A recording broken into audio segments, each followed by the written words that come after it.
público que entra, ele vai receber o teto do INSS, ele não recebe mais do que ele recebia antes.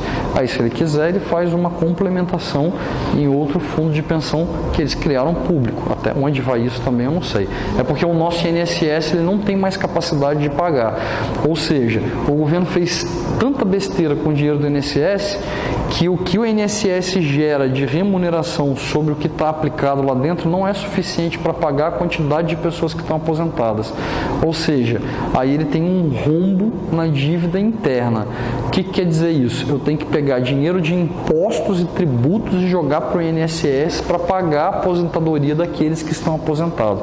Ou seja, quem trabalha hoje e bota o dinheiro no INSS, esse dinheiro não é suficiente para gerar remuneração para você quando aposentar no futuro e muito menos pagar quem contribuiu a vida inteira por isso. E a gente tem vários problemas no INSS que são, tipo, tinha um cara que era juiz aposentado e recebia lá 20 mil reais por mês. Aí ele casou com uma menina de 20 anos de idade, 3 anos depois ele morreu. A menina que ele casou de 20 anos de idade tinha direito a receber os 20 mil reais dele até a morte dela. E antigamente era pior ainda, porque quando o pai morria, metade da pensão ia para a filha solteira, se tivesse mais de uma ia ser dividida entre elas e metade para a mãe. Aí isso também acabou. Aí agora fica só para a esposa.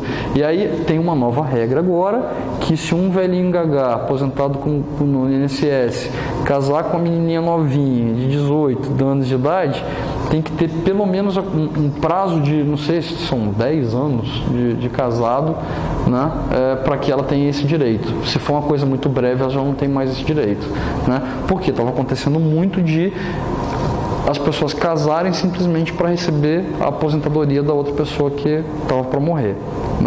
E aí, para evitar isso, eles criaram essa situação toda, essa conjuntura toda.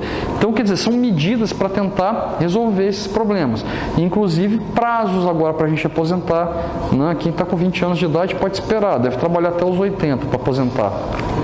Contribuir. Você tem que ter, se eu não me engano, 35 anos de contribuição, por exemplo, mais a sua idade, e aí somada tem que dar 80, 85 anos para que você comece a receber o teto, por exemplo, do INSS. Ficou uma coisa assim absolutamente doida, difícil, e aí a gente tem que se preparar realmente para investir em algo diferente, para ter uma garantia de vida lá na frente, pelo menos boa. É você chegar em casa, não trabalhar, mas conseguir se sustentar. Tem que pensar em estratégias diferentes. Não vamos pensar no INSS porque eu não sei até onde isso vai montar. Mas, fundo de pensão, a ideia é essa. As empresas montam para tentar dar uma garantia para o funcionário lá na frente de uma vida melhor e uma remuneração melhor pelo serviço prestado à empresa. Beleza? Gerente de operações de câmbio é mais quem trabalha com o mercado internacional e aí capta recursos lá de fora para trazer aqui para dentro, que eu falei com vocês, conversão de moeda, taxas de juros mais baratas e ter proteção do dinheiro e fazer o controle do dinheiro de fora. Por exemplo, eu faço vendas internacionais, você tem um gerente de operações de câmbio para sempre estar trabalhando com cotação, na hora de gerar nota quando o produto chega, porque se tem a variação cambial, eu pego com a variação cambial melhor, ou fixar ela antes da venda. Então, quer dizer, tem todas as mudanças e toda a gestão com relação a esse recurso, que ele é volátil, que às vezes você faz uma venda lá para fora, o real aí é 3, 4, 5 reais, e aí de repente quando o dinheiro vai chegar para você, teve uma desvalorização e caiu para 2 reais, porque você está dando prejuízo na operação. Então tem que ter toda a operação de hedge, de proteção na venda, para que você não perca dinheiro com as operações lá fora. Tem uma pessoa específica para isso e ela faz isso. Oportunidades, pessoal, são 1000. Essas aqui vocês estão vendo mais em funcionamento na empresa. Agora você tem trabalho em bancos também, que são prestadores de serviços, em corretoras de valores e no governo. Você tem profissões assim dentro do governo também, principalmente oportunidades em Banco Central. Tem concurso do Banco Central que paga de 30 a 35 mil reais. por mês, né? Para avaliar exatamente toda a conjuntura econômica e ajudar o Banco Central a desenvolver todas as análises, principalmente do que fazer com a economia dali para frente. Então são pessoas que pensam e agem estrategicamente, auxiliando, né, a estabilidade econômica do país, através do Banco Central. Então tem profissões muito valorizadas e é um mercado a se explorar. Eu sou meio suspeito para falar disso, né? A função da administração financeira depende do porte da empresa, porque daí, dependendo do tamanho da empresa, essa função ela é mais cobrada, tem mais trabalho. Dependendo do tamanho, se ela for menor, vai ter menos trabalho, às vezes a função é estrita, ou é até uma pessoa só absorvendo várias funções dentro de uma empresa. Se você pegar uma micro e pequena empresa, por exemplo, um administrador ali dentro, ele vai exercer todas as funções que tem aqui dentro. Então, o único administrador ele vai ser o quê? O tesoureiro, o controller, o marketing, o recursos humanos, o operacional, ele é tudo. Por quê? Eu não vou colocar dentro de uma empresa pequena, num faturamento, por exemplo, de 100 mil, 150 mil, 10 pessoas para tomar conta dessa empresa. Você coloca uma, duas e elas pensam no negócio como um todo e agem no negócio como um todo, com equipes reduzidas de acordo com o tamanho e porte da empresa. Quanto maior, mais volume e mais capilarização no mercado essa empresa tem, mais pessoas na equipe eu preciso e pessoas com bom desempenho estratégico assumindo posições estratégicas na empresa, né? Então é assim que funciona.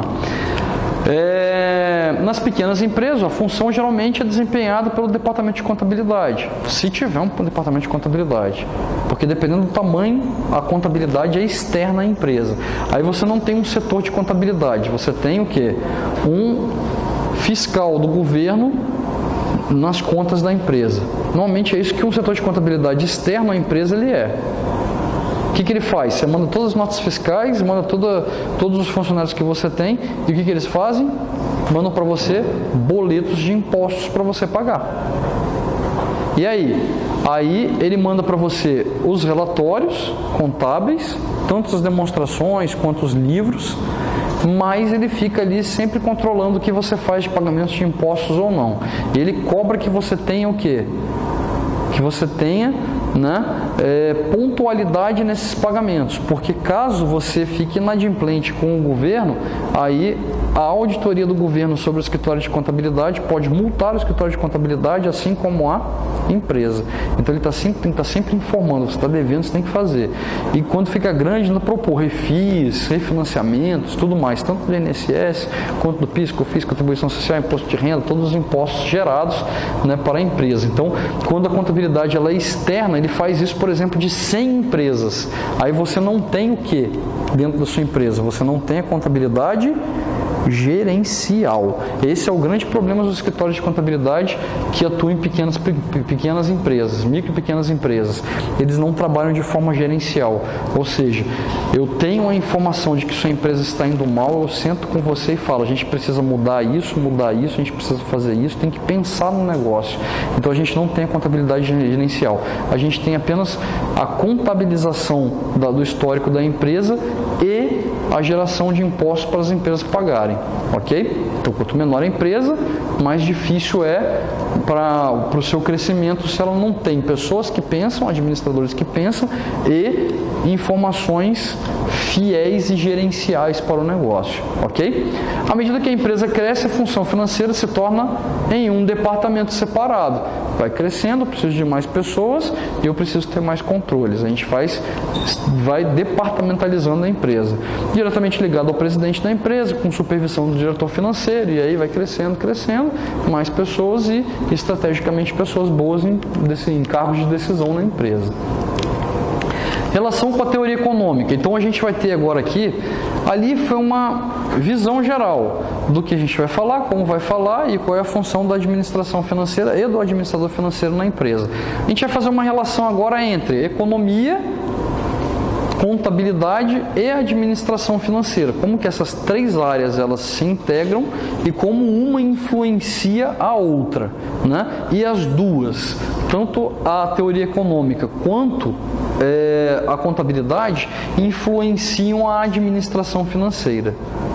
Então vocês vão ver o seguinte, as informações que vêm adjacentes à administração financeira, elas são extremamente importantes para que eu faça a gestão da empresa.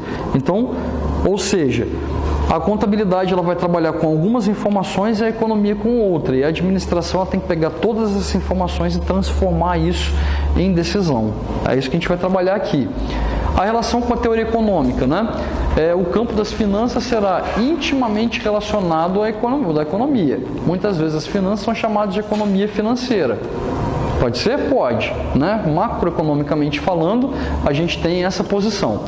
Os administradores financeiros precisam compreender o arcabouço econômico dentro do qual atuam para poder reagir às mudanças de condições ou se anteciparem a elas.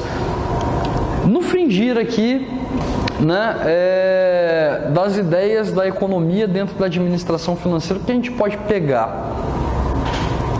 O que o economista faz? Qual que é a ideia do economista? O que o economista estuda e qual a estratégia da economia para um mercado, por exemplo? A função do economista. O economista ele faz o quê? Ele faz a leitura do mercado com relação a aspectos passados. Então ele vai vendo tudo que está acontecendo globalmente, localmente e internamente a alguns setores econômicos e financeiros e até dentro de um setor de empresas, de atuação de empresas.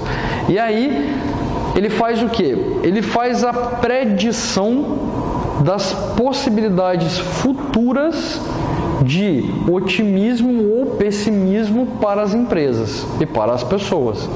Então, por exemplo, vocês chegar em casa agora à noite, né? Aí vocês vão assistir lá a novela das 11.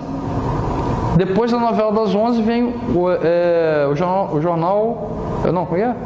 Não é o Jornal da Globo não, porque é o de 8, né? É o Jornal da Globo, né? Isso aí, desculpa. É o Jornal Nacional que vem antes, Jornal da Globo. No Jornal Nacional também, mas aí vocês têm lá, por exemplo, eles chamam o economista Carlos Alberto Sattenberg, vem cá e vamos falar um pouquinho do que está acontecendo na conjuntura do país hoje, com as informações e o que aconteceu, e vamos prestar atenção, por exemplo, no que o ministro da Fazenda discutiu a respeito do desempenho do país, o que eles vão falar de tributação e tudo mais. O que o Carlos Alberto Sattenberg ele faz? Ele pega uma notícia pontual que foi falada na economia, aí ele vai lá e abre lá. Se você olhar lá em 2013, a situação econômica do Brasil com relação à taxa de juros era essa. O mercado tinha uma taxa de juros mais baixa, tinha mais consumo e tal. Aí ele vai, 2014, 2015, 2016. A situação hoje é essa, tá lá. O que a gente espera para 2017 e 2018? Aí eles começam a discutir. Bom, olhando o que era no passado, olhando o que está acontecendo hoje, a gente espera que as medidas que eles estão falando que vão ser tomadas façam com que o Brasil tenha uma possibilidade de melhora. Mas preste atenção, ele está falando uma coisa no discurso, mas quando ele vai agir lá nas torneiras dos gastos públicos, ele não fecha. Então, a gente não está vendo um discurso que encaixa com a prática. Então, se isso continuar da forma como estão sendo feitos os gastos públicos hoje, vai fazer com que amanhã a gente tenha um problema maior econômico atingindo tanto a população quanto as empresas. Espera aí, então o que ele está falando para mim? O objetivo da conversa toda ali é falar o que vai acontecer amanhã. Então, ele está fazendo, né, uma premissa do que vai e possivelmente vai impactar as populações e as empresas amanhã. Então, a economia, ela faz o quê? Ela precisa compreender o arcabouço econômico dentro do qual atuam para poderem reagir às mudanças e condições ou anteciparem a elas. Então a economia, ela tenta antecipar o que vai acontecer para as empresas. Essa é a ideia da economia. Tentar antecipar, tentar mostrar para a gente qual é o cenário para frente. Otimista, pessimista e o mais provável de acontecer. Beleza? Aí ele vem, o princípio econômico fundamental usado para os administradores financeiros é a análise marginal. O que é uma análise marginal? Eu vou pegando várias análises circunstanciais e pontuais e vou fazer uma análise em cima dessas análises circunstanciais e pontuais. Então eu faço uma análise média e uma análise marginal. Suponha-se o seguinte, eu tenho uma série de fatores que impactam uma coisa em específico. E aí ele faz o quê? Ele pega essa série de fatores e trabalha ela em premissas diferentes, otimistas, pessimistas, prováveis. E aí ele faz o quê? Em cima desses cenários, ele faz uma análise marginal. Então o que a gente espera? Em resumo, que isso é mais provável acontecer. Então, ele vai sempre pegar diversos fatores e fazer as análises pontuais com eles, e depois ele vai fazer a média desses fatores e a média da variação desses fatores, que vai ser a média marginal. Ok? Segundo a qual as decisões financeiras devem ser tomadas apenas quando os benefícios adicionais superam os custos adicionais. Ou seja, eu só vou tomar decisão ali se eu tiver mais a ganhar do que eu tenho a pagar. Então, se dentro daquela análise marginal o cenário é eu vou aumentar a minha lucratividade, então eu entro. Se não, a decisão é não entrar, é não arriscar, não investir. E aí o cenário econômico ele me dá essas possibilidades sobre as análises marginais. E aí a gente entra com relação à contabilidade, que é o segundo pilar que a gente tem do tripé, né? Da economia, da contabilidade e da administração financeira. O que a contabilidade faz? Né? Atividades financeiras, tesoureiro e condições contábeis, que são os controllers, né? Que estão intimamente relacionados com a frequência que se sobrepõe. As empresas de pequeno porte, o controle comumente ocupa a função financeira, né? Então o controle ele ocupa a tesouraria financeira quando a empresa é muito pequena, porque ele vai fazer as leituras contábeis e vai fazer a gestão dos caixas da empresa também. Então normalmente ele ocupa as duas. Bom, uma diferença importante entre os termos de perspectiva e ênfase entre as finanças e a contabilidade é que os contadores geralmente usam o regime de competência, ao passo que as finanças usam os fluxos de caixa, o regime de caixa. A importância dessa diferença pode ser listada como um exemplo a seguir. Aí eu vou explicar isso para vocês após essa exemplificação.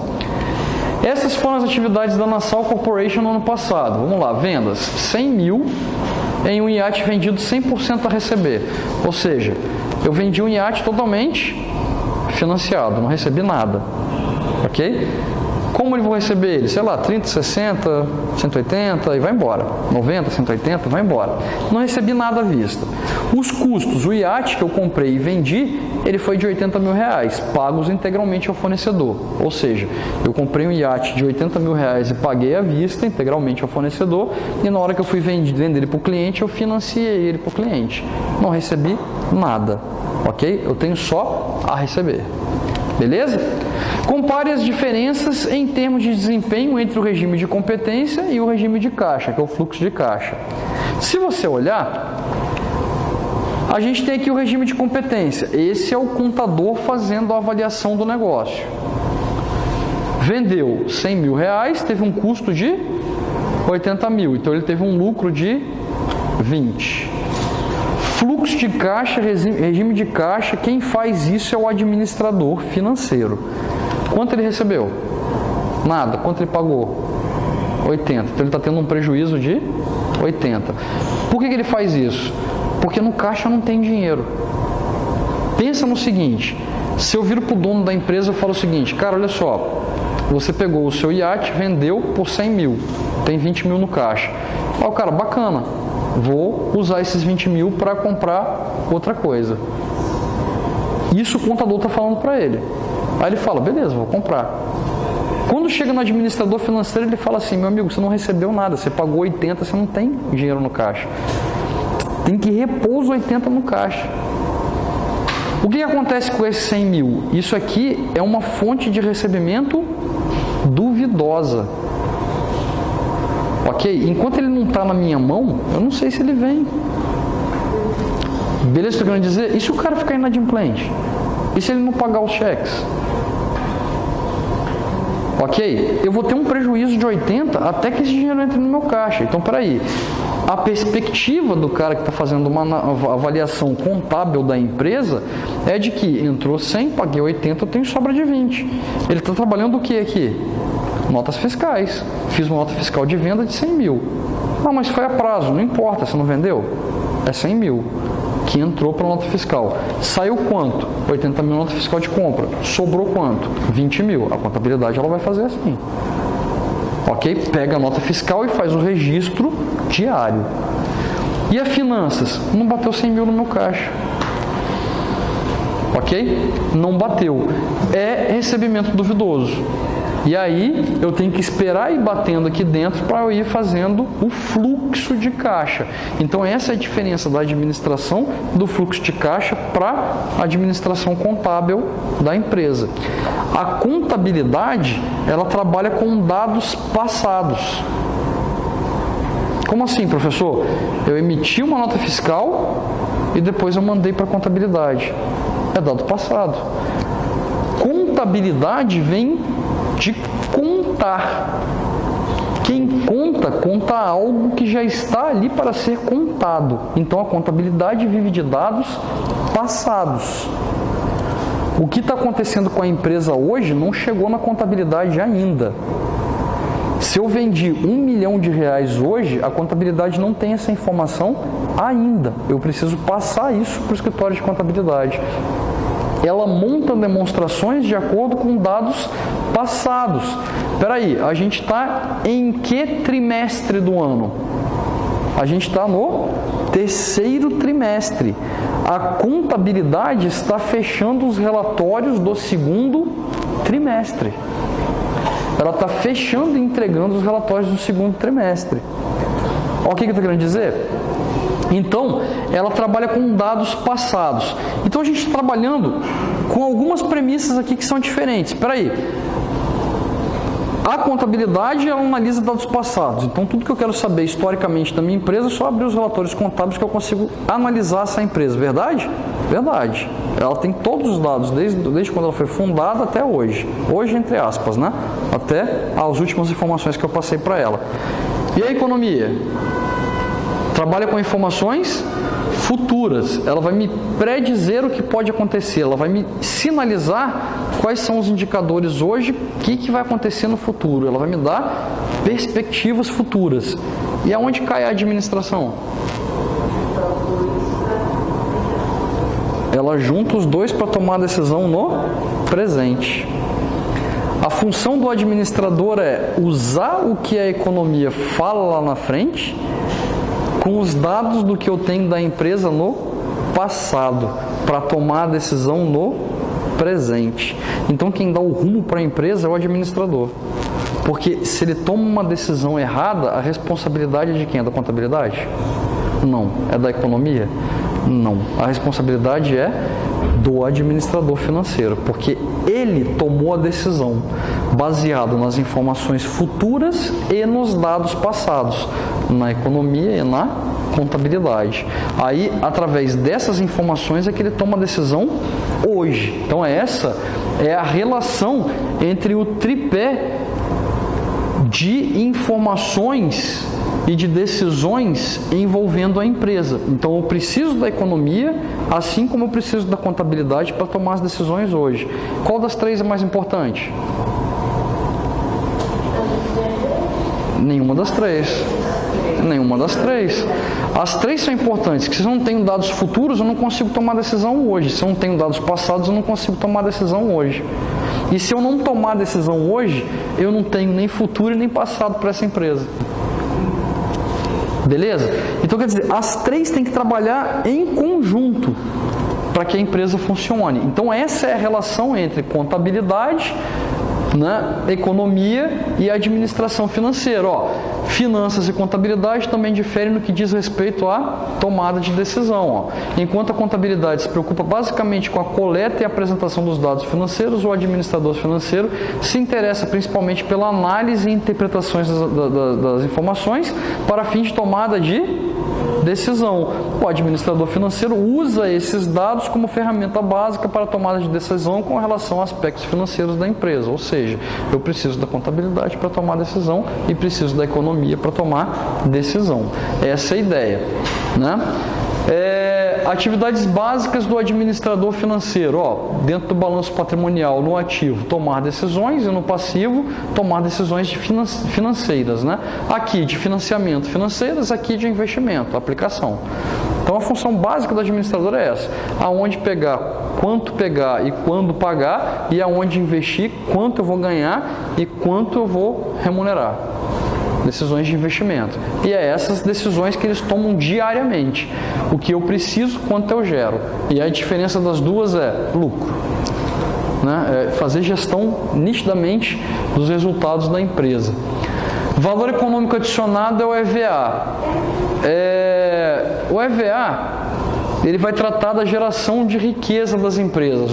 É uma medida popular utilizada por muitas empresas para determinar um investimento proposto ou existente, como ele contribui de maneira positiva para a riqueza dos acionistas. O EVA é calculado subtraindo-se os lucros operacionais líquido, lucro operacional líquido, LAGIR, é o lucro operacional, beleza? Lucros operacionais líquidos de um investimento, o custo dos fundos utilizados para financiá-lo. Então ele está subtraindo o lucro operacional líquido do LAGIR dos custos dos fundos utilizados para financiá-lo. Ou seja, se eu peguei dinheiro com terceiro, se eu usei capital próprio, se eu usei financiamento de alguém, quanto custou para mim o dinheiro que eu peguei emprestado? E aí o custo financeiro dessas utilizações desse capital, eu pego o lucro operacional líquido, que é o LAGIR, e subtraio dele. O que sobra a mais, eu gerei riqueza. Se for negativo, eu diminuí as riquezas da empresa. Ok? Então, basicamente, eu vou olhar as fontes de capital e vou olhar a relação entre elas. Supostamente, o que eu estou falando aqui, a gente tem o LAGIR da empresa, e aqui eu tenho as fontes, por exemplo, ações ordinárias, ações preferenciais, os lucros retidos da empresa, né? Eu tenho terceiros. E aí, para investir no negócio, por exemplo, eu tive que pegar um capital lá, por exemplo, né? 1 milhão. Desse 1 milhão, quanto foi que eu peguei com essa fonte, por exemplo, né? Daqui eu peguei 20%, daqui eu peguei 10%, daqui eu peguei mais 10%, então aqui eu tenho 40%, e daqui eu peguei 60%. Aí, proporção de cada uma e o custo. Por exemplo, essa aqui me cobrava 18%, essa aqui me cobrava 13,7%, essa aqui me cobrava 23%, né? E esse aqui me cobrava 9,7%. Beleza? Aí o que eu faço? Em cima dos 1 milhão, eu vou calcular o custo de cada uma dessas fontes. E vamos colocar que o nosso lucro, né, operacional líquido, ele tenha sido, por exemplo, de 3.450.000. Aí o que eu faço? Eu pego o custo de cada uma delas, subtraio desse valor. Se esse valor for positivo, eu aumentei a riqueza. Se esse valor for negativo, eu reduzi a riqueza da empresa. Beleza? Então nada mais é do que o lucro operacional líquido menos o custo das fontes de capital, de recursos da empresa. Então essa é a ideia do EVA. Então ele botou aqui, investimentos do EVA positivo aumenta a riqueza da empresa. Se for negativo, diminui a riqueza. Aí ele dá um exemplo aqui. Tem um exemplo ali, tem um exemplo que eu coloquei lá. Toma-se uma empresa com lucro antes dos juros e imposto igual a 8 mil. E o ativo da empresa é formado por 30 mil. De capital de terceiros ao custo de captação de 6% ao ano, ações ordinárias de 60% ao custo de captação de 8% ao ano e ações preferenciais de 10% ao custo de captação de 10% ao ano. O EVA dessa empresa fica assim, lucro antes dos juros e do impostos, 8 mil. Beleza? Aí ele vem aqui, capital de terceiros, despesas financeiras, era 30 mil que ele pegou na fonte, que é 6% que ele paga, dá 1.800. Capital ordinário, 60 mil, 8% que ele paga aqui, que ele falou lá em cima, dá 4.800. E aí, custo de capital de ações preferenciais, 10 mil a 10%, dando 1.000. Se eu pego 8.000 e subtraio de todos os custos das fontes, sobra 400. É positivo, é o aumento da riqueza que eu tive para aquela empresa naquele período. É negativo, é a redução ou a diminuição da riqueza. Então essa é a ideia do EVA, saber se houve aumento ou redução das riquezas. Agora perceba, pessoal, eu não estou pagando imposto. Aí por que não? Porque eu quero saber a capacidade da empresa em gerar riqueza. Se eu colocar despesas financeiras e impostos ali dentro, aí isso não é mais a capacidade da empresa, aí já é gestão. Se eu tenho despesas financeiras que reduzem a lucratividade, é porque eu não estou sabendo fazer a gestão dos recursos financeiros que eu estou adquirindo. E o imposto, ele é efetivamente sobre a lucratividade. Eu só pago a alíquota de imposto quando eu tenho lucratividade. Então, quer dizer, o que vai distribuir de lucro no final não quer dizer que não houve geração de riqueza, quer dizer que a empresa é capaz de gerar riqueza, mas como ela faz para utilizar a riqueza gerada já é gestão. Beleza? O EVA só quer saber se ela gera ou não riqueza. Então a gente pega as empresas, por exemplo, no mercado de ações e faz essa análise para saber qual é a capacidade da empresa em gerar riqueza. Agora, como ela vai distribuir, como ela vai usar a riqueza, aí é decisão dela e da gestão dela, e aí se a gente for de acordo, a gente fica com as ações, se a gente não for, a gente vende e sai. Beleza? Mas se ela é capaz ou não depende da gestão. Cada gestor, ele vai pegar o resultado final e aplicar ele de uma forma diferente. Beleza? Isso é o EVA. Questões de gerenciamento de resultados, ou agency, que a gente chama, problemas de agency, ou gerenciamento de resultados. Esses aqui são problemas muito comuns quando a gente fala de empresas de SA de capital aberto. Questão de gerenciamento de resultado nada mais é do que a forma como eu estava falando com vocês, que o gestor ele vai utilizar a riqueza gerada pelo EVA. Aí essa forma de gerenciamento desse resultado, ele gera problemas de gerenciamento de resultados. Existem várias empresas no mercado que ela remunera seus gestores através do aumento da lucratividade. Então, o que são alguns problemas de gerenciamento de resultado? Às vezes, esse gestor ele vai fazer o máximo possível para que essa empresa tenha a maior lucratividade possível, recurso financeiro disponível, para gerar maior lucratividade para os acionistas. Então, quer dizer, às vezes ele se desfaz de bens, às vezes ele faz... ele alavanca as receitas das vendas e não utiliza os recursos para reinvestimento na empresa para gerar maior resultado no final e distribuição de lucratividade para os acionistas. Por quê? Porque a remuneração dele está vinculada ao desempenho que ele tem de lucratividade no final. Então, ao invés de ele reinvestir no negócio e pensar no crescimento do negócio, ele pensa no resultado porque ele recebe bonificações em cima de maiores resultados financeiros. Então o que importa para ele não é quanto a empresa cresceu, mas o quanto ela lucrou mais vendendo. Então esse é um problema de gerenciamento de resultado. Eu gero recurso financeiro e remunero bem os acionistas, mas eu não dou longevidade à empresa.